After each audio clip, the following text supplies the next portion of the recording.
સાબરકાંઠાના વડાલીમાં બે જૂથ અથડામણ બાબતે પોલીસને દોડતી થઈ છે। પ્રેમ લગ્નના મામલે ઊભી થયેલી અથડામણને લઈ તંગદિલી ભર્યું વાતાવરણ ઊભું થયું છે। સ્થાનિક બાળકો વચ્ચે અથડામણ સર્જાની અફવા ફેલાઈ હતી। અફવા ફેલાવાના પગલે બંને જૂથના વાલીઓના ટોળા શાળાએ પહોંચ્યા હતા। શાળામાં ટોળા એકઠા થતા પોલીસનો કાફલો પણ શાળા પરિસરમાં પહોંચ્યો હતો।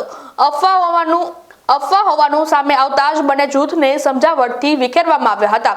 ટોળા વિખેરાયા બાદ પણ શાળા સહિત સંવેદનશીલ વિસ્તારોમાં પોલીસ પેટ્રોલિંગ શરૂ કરાયું છે। સ્થાનિક વડાલી પોલીસ દ્વારા સતત પેટ્રોલિંગ રાખી શાંતિ જાળવવા લોકોને અપીલ કરવામાં આવી છે। અફવા ફેલાવનારાઓ સામે કડક કાર્યવાહી કરવા માટે તજવીજ પણ હાથ ધરવામાં આવી છે। હાલમાં સ્કૂલમાં સંચાલકો દ્વારા આજના દિવસે રજા જાહેર કરવામાં આવી છે।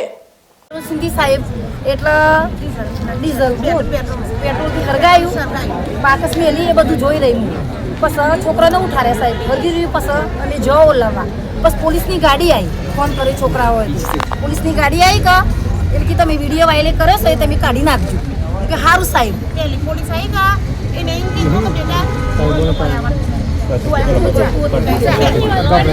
એના લીધે અમારી પ્રજા બહુ ખોટ